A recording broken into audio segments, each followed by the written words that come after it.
Frog and Toad's tomorrow. Toad woke up. Drat, he said. This house is a mess. I have so much work to do. Frog looked through the window. Toad, you're right, said Frog. It is a mess. Toad pulled the covers over his head. I will do it tomorrow, said Toad. Today I will take life easy. Frog came into the house. Toad, said Frog, your pants and your jacket are lying on the floor. Tomorrow, said Toad, from under the covers. Your kitchen sink is filled with dirty dishes, said Frog. Tomorrow, said Toad. There's dust on your chairs. Tomorrow, said Toad. Your windows need scrubbing, said Frog. Your plants need watering. Tomorrow, cried Toad.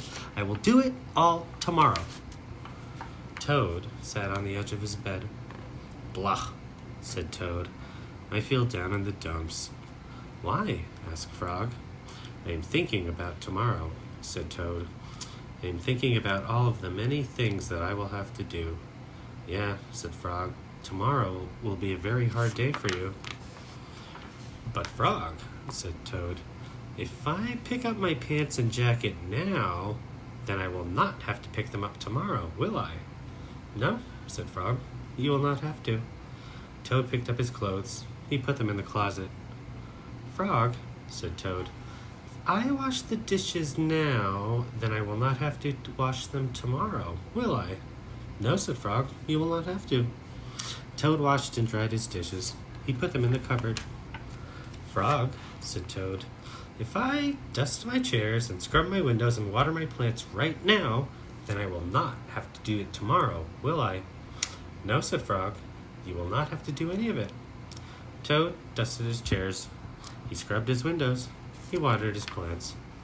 There, said Toad. Now I feel better. Now I am not down in the dumps anymore. Why? Asked Frog. Because I have done all that work, said Toad. Now I can save tomorrow for something that I really want to do. What is that? Asked Frog. Tomorrow, said Toad, I can just take life easy. Toad went back to bed.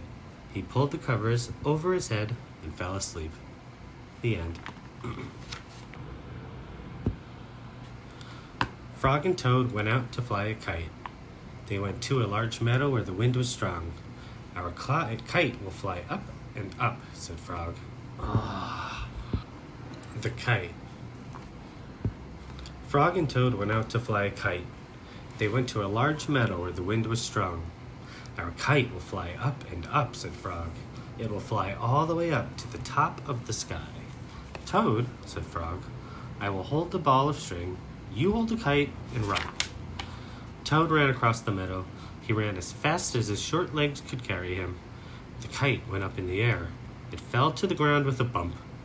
Toad heard laughter. 3 robins were sitting in a bush. That kite will not fly, said the robins. You may as well give up. Toad ran back to Frog. Frog, said Toad, this kite will not fly. I give up. We must make a second try, said Frog. Wave the kite over your head. Perhaps that will make it fly. Toad ran back across the meadow. He waved the kite over his head. The kite went up in the air, then fell down with a thud. What a joke, said the robins. That kite will never get off the ground. Toad ran back to Frog. This kite is a joke, he said. It will never get off the ground. We have to make a third try, said Frog. Wave the kite over your head and jump up and down. Perhaps that will make it fly. Toad ran across the meadow again. He waved the kite over his head. He jumped up and down. The kite went up in the air and crashed down into the grass. That kite is junk, said the robins. Throw it away and go home. Toad ran back to Frog. This kite is junk, he said. I think we should throw it away and go home. Toad, said Frog, we need one more try. Wave the kite over your head. Jump up and down and shout, Up, kite, up! Toad ran across the meadow. He waved the kite over his head. He jumped up and down. He shouted, Up, kite, up! The kite flew into the air. It climbed higher and higher. We did it, cried Toad. Yes, said Frog. If a running try did not work, and a running and waving try did not work, and a running, waving, and jumping try did not work, I knew that a running, waving, jumping, and shouting try just had to work. The robins flew out of the bush, but they could not fly as high as the kite. Frog and Toad sat and watched their kite. It seemed to be flying way up at the top of the sky. The end.